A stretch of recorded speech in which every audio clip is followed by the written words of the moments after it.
Okay guys, so raise your hand if you've ever been asked the question, what do you want to be when you grow up? Okay, so basically everyone. So usually you hear responses such as, I want to be a doctor, or a lawyer, or the owner of my own company. But when I'm asked the question, I tell people that I want to be a drug dealer.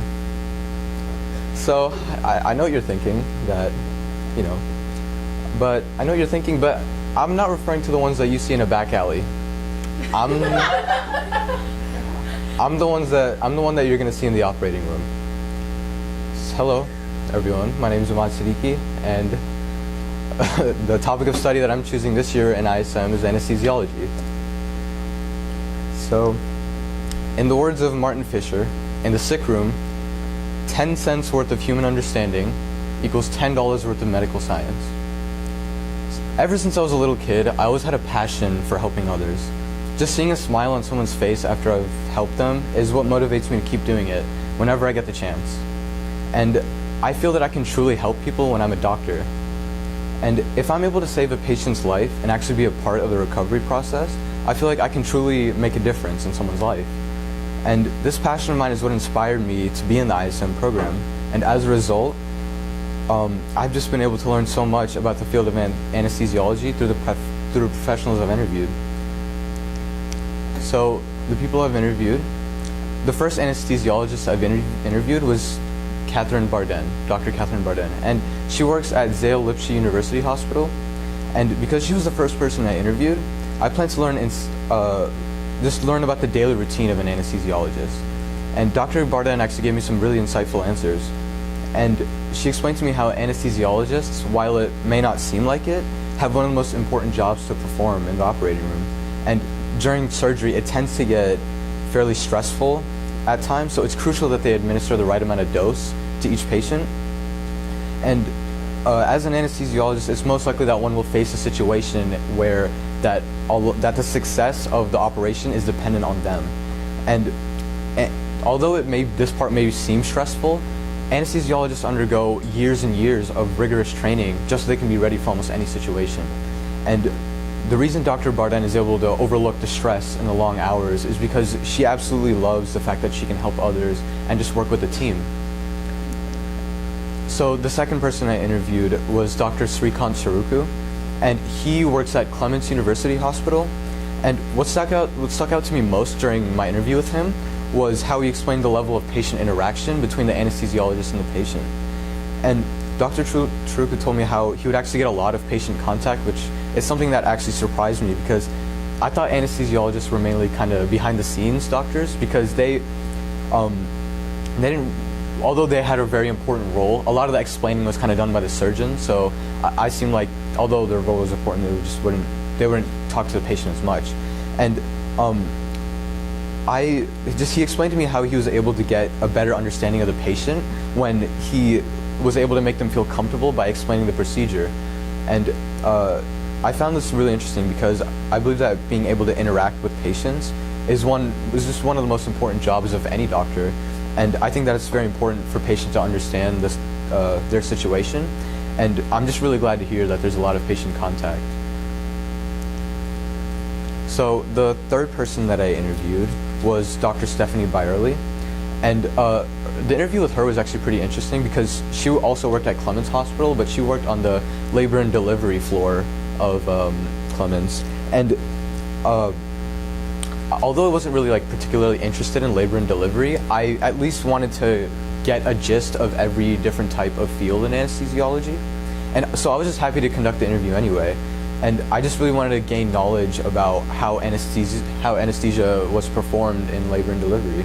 And she explained to me how she would administer anesthesia, and instead of actually putting the patient down, they just give analgesia, which is basically its primary function, just to reduce pain, which is obviously going to happen when you're in labor. But and that was interesting to me because the way that they give the anesthetic is just it's different from what you'd normally see in the medical field.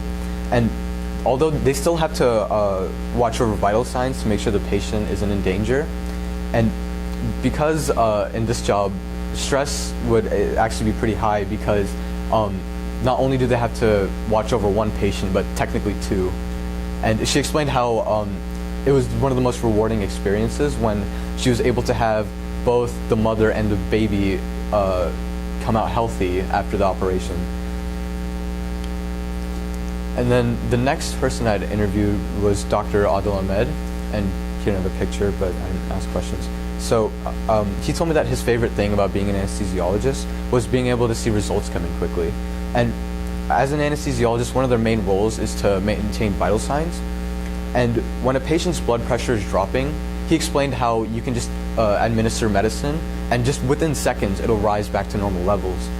And this is actually really thought-provoking to me, because you can kind of see that in other medical fields, when you're trying to help a patient, giving medicine and other types of treatment, they can usually take like weeks or even longer for progress to show. And in anesthesiology, it can just happen with like a matter of seconds. And although this aspect of just like maintaining vital signs and kind of literally having a patient in your hands, although it might be a little stressful, I find myself enjoying it, since I personally believe that there's nothing that means more to me than being able to help a patient and seeing them progressively get better. And my final interview was Dr. N.S. Candle, and she was an anesthesiologist at Parkland Hospital. And what was interesting about her is that she actually specialized in pain medicine. And so I was actually really eager to do this interview because I didn't know too much about it, and I really would like to expand my knowledge on it.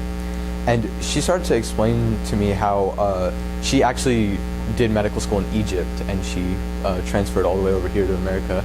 She told me how medical school wasn't too different in Egypt than it was here. But then she kind of explained to me how as a doctor in pain medicine, her job was kind of similar as to a physician, because she takes in patients and evaluates them and just prescribes medications accordingly. And because of that, a lot of the aspects of pain medicine I found really interesting. And one of the most interesting aspects about her is that she's also a surgeon. It took about 3 years for her to become a surgeon, and because she is an anesthesiologist and a surgeon, she's able to perform like operations just that much faster. There's no middleman that she has to consult, or another surgeon that has to like agree with times. So, and just the idea of kind of just immediately going into the operating room and starting treatment is I just really like the idea of that. And also one of the things is she's working on doing a lot of research on opioid abuse, and this has actually been a pretty significant problem recently, because in pain medicine, obviously their job is to prescribe pain medication, and one of the primary medications is opioids. And because doctors would prescribe them even just for like minor things, the rate of abuse and overdose has been really high, and she's been doing research to try and combat this problem. So next, I'm going to move on to my research. And from my research, I was mainly able to learn 3 things: just the effectiveness of a care team in the medical field, how small changes can make huge differences, and the importance of individualized care for each patient. And the first article that I researched, it talked about how doctors have been able to find a way to speed the recovery process after a total knee replacement. And patients were, after this kind of surgery, a total knee arthroplasty, patients were actually able to walk the same day after surgery, which was miraculous, if anything. But the problem was that they were actually, they suffered through motor block the next day, which is because that the anesthesiologist would give too much medicine, and because of that, like, although they were able to walk the first day, as the anesthesia kicked in the next day, it would just basically cut off all motor function, and they just lose the function in their lower limbs. And this kind of just was able to, and doctors were able to find a solution to this by just essentially just lowering the amount of dose. And this is how that kind of applies, of how just a small change can make such a big difference, because those patients were able to get out of the hospital faster, be with their families, and they didn't have to pay even more to stay in the hospital, or even more for physical therapy or anything like that. Then my next area of research was how the effectiveness of having a good care team in the OR can create significant results. And so a group of anesthesiologists basically in Europe, and Belgium specifically, they monitored patient turnover times, which is basically the time it takes for a patient to enter and leave the OR. And the purpose of the study was to help understand why the patient turnover times were just so low in this one hospital. And what they were able to learn is that just the collaboration of a team, how everyone was able to work together and find solutions that much faster, is what created such low turnover times. And I was able to learn it's because that when you have a team on your side, everyone's checking with each other about every little thing. Everyone has a specific role they're assigned to, and everyone's in charge of their own function, and they're able to do it accordingly. And when you combine all that, just the treatment for a patient is just that much better for them. And then the next area of research that I studied was the need for individualized care in anesthesiology. And one article that I ran across was how patients who had breast cancer surgery, some patients were actually going through acute pain after surgery, and some with chronic pain. The ones that had suffered through acute pain actually had, the only reason for that was because it was just injury during surgery, or just some mistake that had happened. But while those with chronic pain, actually, that was because they were only receiving general anesthesia.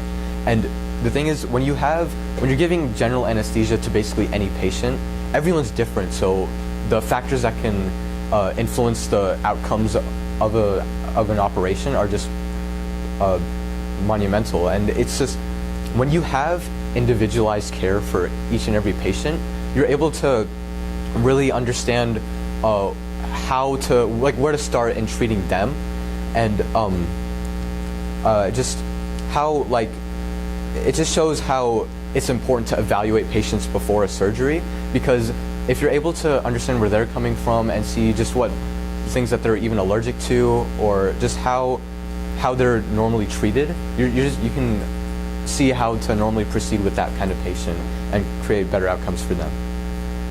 And all of my research and knowledge gained from my interviews are essentially what kind of spawned my idea for my original work.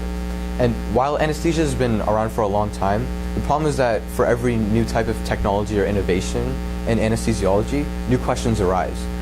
So what I hope to create from my original work is just a full evaluation that lists all the different types of anesthesia and see which is best for each procedure. And if a patient's allergic to that one type of preferred anesthetic, it'll have a list of alternative types of anesthetic, as well as side effects, and being able to list the side effects of many different types of anesthesia, I feel like can really involve the patient in their own treatment, and it'll be able to really improve their outcomes as well. And it can also inform the anesthesiologists of just all the different types of anesthesia that are able to work with one type of procedure. And although that there's already been some lists that kind of solve this problem, but I feel like that from what I've seen, I haven't seen many lists that are as extensive and detailed as the one that I plan to make. And overall, just from these couple of months in ISM, I felt that I was able to learn so much from actual medical professionals and articles. The knowledge I've gained alone has provided me with so much insight on my future and what I must do to achieve my goals. And I was able to determine that anesthesiologists have a very crucial role in operations, and that they actually save lives every day. So this whole experience kind of shows how some drug dealers can actually make a difference in the world. Thank you.